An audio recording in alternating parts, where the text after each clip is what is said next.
The Republicans are going to decide if this gets hot or not. Because in these next 2 cycles, they are going to do very well. It's just in the next 2, yes. The next 2, they'll do very well.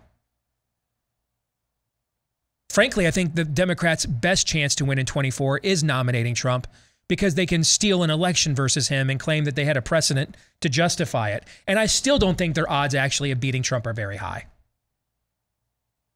The next 2 elections should be very good for Republicans. When they take power after them, though, did they sufficiently? This is why I don't know Ron DeSantis, guys. I'll say it again. I know Donald Trump a hell of a lot more than Ron DeSantis. I spent 10 minutes in a hallway 10 years ago once with Ron DeSantis. Probably couldn't pick me out of a police lineup. Well, Stevie endorsed your book, Fauci and Bargain. I had to go to mutual friends for like 2 weeks to get that endorsement. I don't know how to get a hold of Ron DeSantis. Has he ever been on our show? No. Never. Trump, in previous iterations before you guys came to work here, was on this show a lot. I don't know the guy at all. I don't know if I'd like him personally. I've never met Casey, his wife. So this isn't like I've got some personal angle here. The reason why I'm so enamored with his political potential is because of what I'm about to say right now. I am afraid of what happens if Republicans happen. If Republicans win these next 2 elections, you want that thing to go hot? You want to see what modern day John Browns look like? It's not going to be the Democrats that do it. Their craziness is banked into the cake. That's the constant in this formula. The variable is the people you elect in response to that. Will they meaningfully confront it? Will they meaningfully deflect it? Will they meaningfully interpose between you and it? Will they meaningfully push it back? Will they meaningfully punish it? Has he done all of those things? Yeah. He's done them all. The guy in Florida has done all of those things. That's all I care about is results. I love Ted Cruz to death. I love the man on a personal level. I am sick to death that he's out there bitching about inflation after he voted to give $60 billion of printing press sheets for Ukraine to flush down a toilet in an unwinnable war. That all we've done is extend by killing more innocent people that didn't have to die.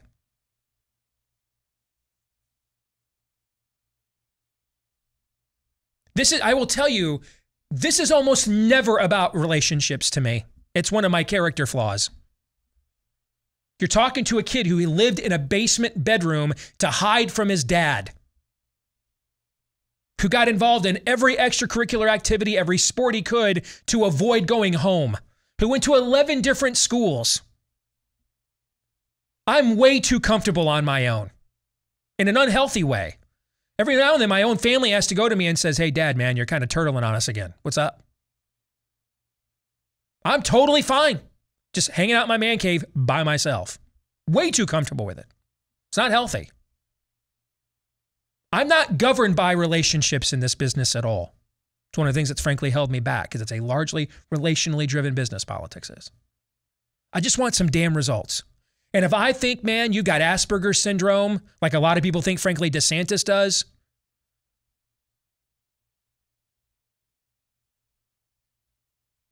or I think you told a bunch of lies about the candidate that I worked for and his wife, but then you turned around and got elected and did stuff I liked, guess what?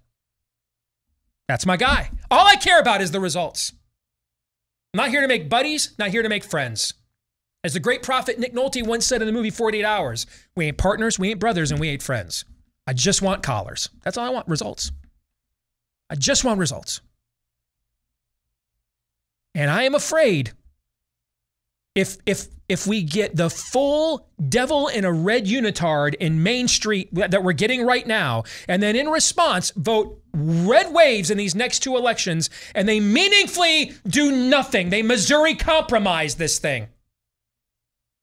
Because that's what sparked Bleeding Kansas. That's what sparked John Brown.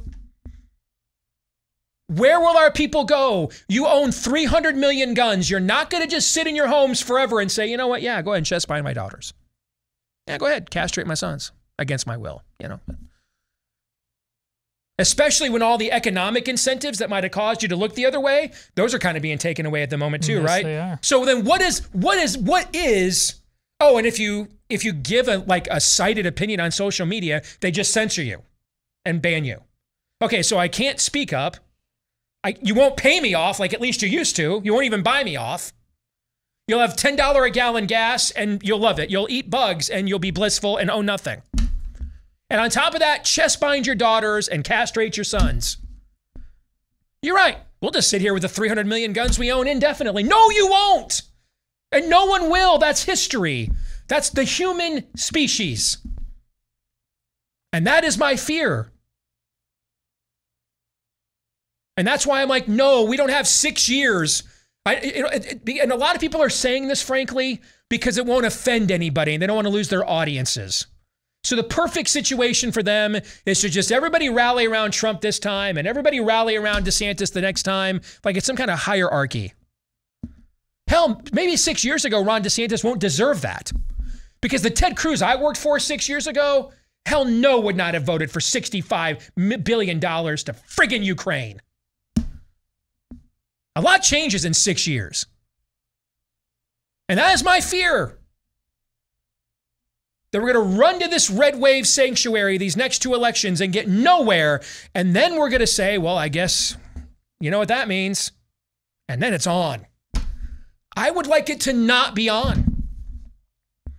More Americans died in Antietam than any singular event in American history. I would like it to not be on. I get to not be on, but it will be. This is why there's encyclopedias and history books and Wikipedia pages. Things end like this. There is, in the entire history of our species, there has never been a peaceable transfer of liberty and property and prosperity from one sector of a culture to another or from one culture to another, and there never will be.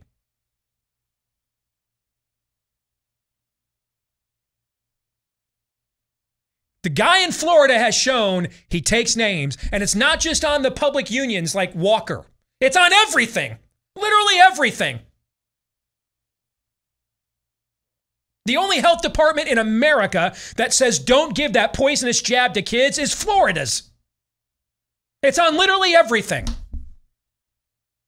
But sure, man. Let's just run it back again.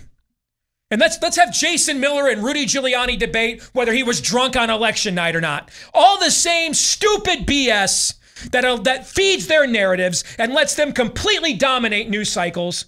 And since this guy is nothing but a media caricature, he can never rise above their media narratives. He usually beats them at them, but then he's still playing in their sandbox. We need to crush the box. We need to nuke, we need to Moab their sandbox, guys. Not beat them within the sandbox. We need to turn the sandbox to an ash box. It's ash. It's a steaming, heaping pile of ash. And you know what exists in Florida? Pile after pile after pile after pile of ash. We are at the end here. We are in the end game here. I have 3 kids, 21, 17, 15. We're at the end.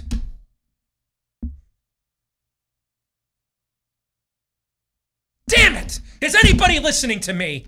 We are at the end.